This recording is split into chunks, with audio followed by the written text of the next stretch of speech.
আসসালামু আলাইকুম ওরহমতুল্লাহি ওবরাকাতু। আলহামদুলিল্লাহ, বিশুদ্ধ কোরআন তেলাওয়াতের জন্য তাজবিদ সহ কায়দা শিক্ষার খুবই গুরুত্বপূর্ণ ক্লাস চলছে। আপনারা কেউ মিস করবেন না। আমরা আর কয়েকটি ক্লাস পরেই কোরআন নিব ইনশাআল্লাহ, এবং প্রতিনিয়ত আমরা বিভিন্ন নিয়ম কোরআনুল কারীমের শুদ্ধ করার জন্য আমরা শেখাচ্ছি। এই জন্য কেউ ক্লাসগুলো মিস করবেন না ইনশাআল্লাহ। আসুন আমরা আমাদের ক্লাস চলে যাচ্ছি। আমরা প্রথমে যে পড়াটি দেখতেছি এটা হলো নুন পেশ নু সজ্জের সি, নসি কি হয়? নসি বা তাজবর বাত, তাহলে সব মিলিয়ে কি হলো? নসিবাত। আবারও বলছি, নুন পেশ নু হলো আর সজ্জের সি, আগে ছিল নু, এখন সজ্জের সি, দুইটি মিলে কি হলো? নসি। তাহলে নুসি রয়ে গেল, নসি হলো, এখন বা তাজবর বাত, তাহলে আগে ছিল নসি, এখন বা তাজবর বাত, তাহলে কি হলো? নসিবাত। এরপরে দেখেন হামজা জবর আ, আমরা জানি আলিফের ভিতরে জের জবর পেশ হলে পরে সে আলিফকে কি বলা হয়? হামজা বলা হয়। তাহলে হামজা জবর আ, সা র জবর সার, আসার, নুন জবর না, কি হলো? আসার না, পাতলা হবে, আসার না, আসার না। এরপরটা হলো ওয়াও জবর ওয়া, সিন ত জবর সাত, তটা হলো কলকলা হরফ, কলকলা হরফ পাঁচটি, কফ ত বা জিম দাল, এই পাঁচ হরফে যজম অথবা ফলে পরে কলকলা করে পড়তে হয়। তাহলে ওয়া জবর ওয়া, সিন ত জবর সাত, কলকলা মানে প্রতিধ্বনি, ওয়াসাত, নুন জবর না, তাহলে কি হলো? ওয়াসাত না, ওয়াসাত না, পড়েন আমার সাথে, ওয়াসাত না। এরপর হলো ফা জবর ফা, ফা জবর ফা, র গইন জবর রগ, ফারগ, তা জবর তা, এই যেটা ফারগ তা, ফা জবর, আবারও বলছি, ফা জবর ফা, র গইন জবর রগ, কি হলো? ফারগ, তা জবর তা, সব মিলিয়ে ফারগ তা, পরের আমার সাথে, ফারগ তা। এরপরেটা হলো তা হামজা জবর তা, তা হামজা জবর উচ্চারণটা কিভাবে হবে? তা হামজা জবর তা, তাওয়াও পেশ তু, পেশের পরে যজমলা ওয়াও, এই কালিফ টেনে পড়তে হবে, এটাকে মধ্যে তাবাই বলা হয়। আমরা ইতিপূর্বেই টানগুলোর নিয়ম শিখিয়েছি। তাহলে তা ওয়াও পেশ তু, আগে ছিল তা হামজা জবর তা, এই যেটা তা হামজা জবর তা, তা ওয়াও পেশ তু, তা তু, নুন জবর না, কি হলো তাহলে? তা তু না, পরের আমার সাথে, তা তু না। এরপরেটা হলো ইয়াসিন পেশ ইউস, এই যেটা ইয়াসিন পেশ ইউস, অফ ওয়াও জবর অও, ইউস অও, নুন জবর না, তাহলে কি হলো? আগে ছিল ইউস অও, এখন নুন জবর না হলো, সব মিলিয়ে ইউস অও না, পরের আমার সাথে, ইউস অও না, ইউস অও না। এরপরটাই যেটা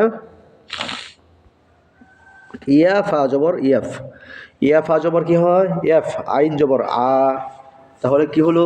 এফ আ, এফ আ, লাম ওয়াও পেশ লু, পেশের পরে যজমওয়ালা ওয়াও হলে পরে যেন কি হয়? এই কালিফ টেনে পড়তে হয়, আর নুন জবর, তাহলে এফ আলু। আবারও বলছি, ইয়া ফা জবর শুরুর থেকে, যেখান থেকে শুরুর থেকে, ইয়া ফা জবর এফ, আইন জবর আ, এফ আ, লাম ওয়াও পেশ লু, এফ আলু, নুন জবর না, কি হলো? এফ আলু না, এফ আলু না। এরপরে এটা ইয়া আইন জবর ইয়া, ইয়া আইন জবর কি হয়? ইয়া, লাম জবর মিম জবর মা, ইয়া মা, ইয়া মা, লাম ওয়াও পেশ লু, এখানে ওই যে পেশের পরে যজমলা ওয়াও, তাহলে এফ আলু, নুন জবর না, এফ আলু না, বড় আমার সাথে, সরি, ইয়া মালু না, আবার বানান করছি, ইয়া আইন জবর ইয়া, মিম জবর মা, ইয়া মা, লাম ওয়াও পেশ লু, ইয়া মালু, নুন জবর না, ইয়া মালু না।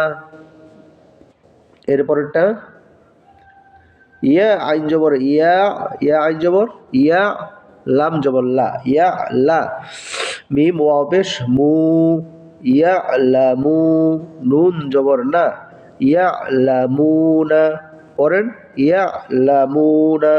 আবার বলছি ইয়ালামুনা। ইয়া আইন জবর ইয়া, লাম জবর লা, ইয়ালা। মিম ওয়াও পেশ মু, ইয়ালামু, নুন জবর না, ইয়ালামুনা।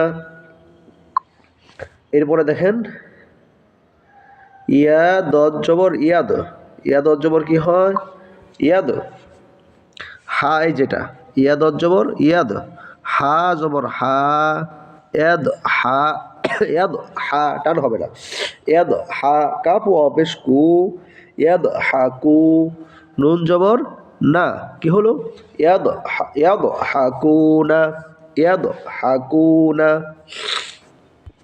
এরপরে ইয়া কাপ জবর ইয়াক, সিনজের সি, ইয়াক সি, বা ওয়াও পেশ বু, তাহলে ইয়াক সি বু। আবার পড়ছি শুরু থেকে, ইয়া কাপ জবর ইয়াক, সিনজের সি, ইয়াক সি, বা ওয়াও পেশ বু, ইয়াক সি বু, নুন জবর কি হয়?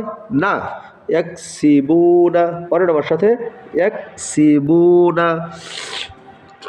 এরপরটা ইয়া দাল জবর ইয়াদ, দালটা কিসের হরফ? কলকলা হরফ, 5টি, কফ ত বা জিম দাল, তাহলে দালটা হলো কলকলা হরফ। এই 5 হরফে জজম বা অক্ফ হলে পরে কলকলা করে পড়তে হয়। তাহলে ইয়া দাল জবর ইয়াদ, পরের ইয়া দাল জবর ইয়াদ, খফেশ খু, ইয়াদ খু, লাম ওয়াও পেশ লু, পেশের পরে যত বলা ওয়াও একালিপ টেনে পড়তে হয়। তাহলে ইয়াদ খুলু, নুন জবর না, ইয়াদ খুলু না। পড়েন আমার সাথে ইয়াদ খুলু না। এরপরে এটা ইয়ানুন জবর ইয়ান, জ পেশ জু, ইয়ান জু, ইয়াও জু, নুন সাকিনের পরে জ আসছে, জটা হলো ইকফার হরফ, তাসা জিম দাল জাল জা, সিন শিন সদ দত ত জ ফা কফ কাফ।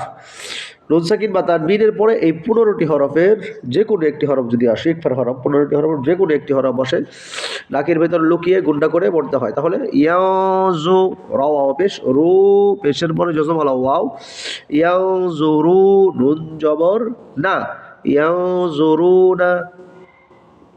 আশা করি খুব সহজেই বুঝতেছেন, এটা আমার ধারণা, ইনশাল্লাহ তাই হবে।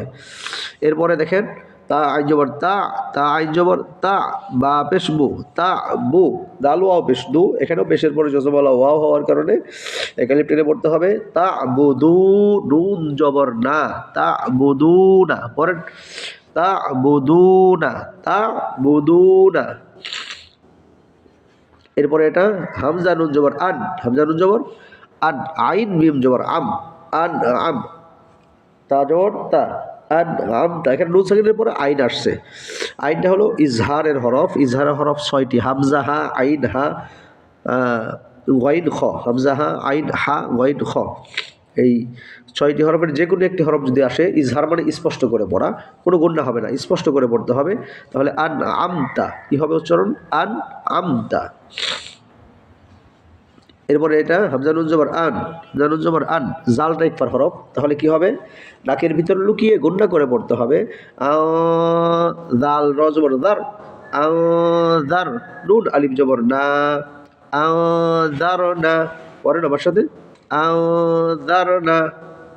এরপরেরটা হামজা নুন জবর আন, জাটা ইকফার হরফ, তাহলে জাল, জাল আম জবর জাল, এই যেটা জাল, জাল, নুন আলিফ জবর না, জবরের পরে খালি আলিফ আসছে, এখানে এই আলিফ টেনে পড়তে হবে, উচ্চারণ হবে জাল, নুন আলিফ জবর না, জাল না। খ জবর খ, পরেন খ জবর খ, লাভ কফ জবর লাক, কফটা কিসের হরফ জানো? কলকলা হরফ, কফতা বাজিব দাল, তাহলে খলাক, খ জবর খ, লাম কফ জবর লাক, খলাক, নুন আলিফ জবর না, খলাক না। পরেন খলাক, জবরের পরে খালি আলিফ, নুন দায়ক আলিফ টেনে পড়তে হবে, জবরের পরে খালি আলিফ, পেশের পরে জজমালা ওয়াও, জেরের পরে জজমালা ইয়া হলে পরে এক আলিফ করে টেনে পড়তে হয়। তাহলে এখানে কি হবে?